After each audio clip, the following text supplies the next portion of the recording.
जिला मोतिहारी हम है बंगाली तू तो हौआ बिहारी। अरे बुझला ए बाबू बोला ना ये बाबू। अरे नाच खाती आइल बानी जिला मोतिहारी हम है बंगाली तू तो हौआ बिहारी। अरे बोला ना का होता काहे देखो तारे हमारा के घूर के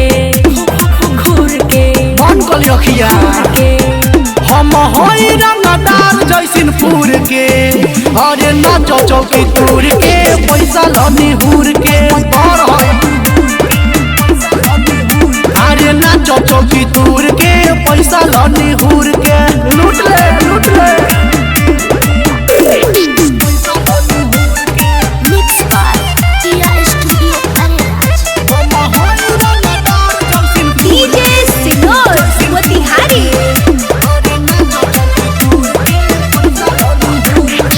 चढ़ी के ऊपर कोरोना गुंडा कर दी यहाँ के लड़का धोके पाजा में रगड़ दी समझी रे।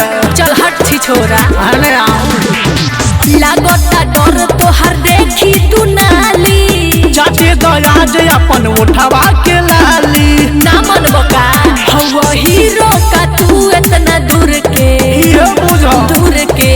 ए बाबू दूर के। सुना हम होई रंगदार जैसिनपुर के। अरे नाचो चौकी तूर के पैसा लनी हुर के दूर के रख दे। अरे नाचो चौकी तूर के पैसा लनी हुर के।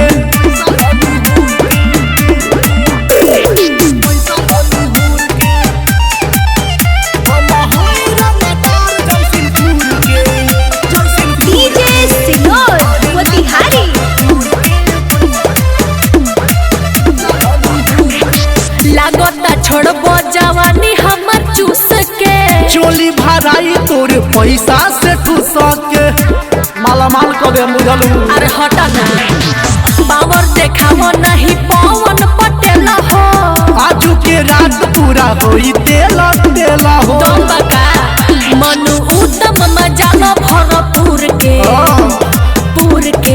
हो भरपूर के। हम होई रंगदार जैसिनपुर के। अरे नाचो चौकी तूर के पैसा लनी हुर के बबी नाचो चौकी तूर के पैसा लनी हुर के। हाँ तो हम जानते बानी पटेल जी के चलती बा गइल हो दिमाग में।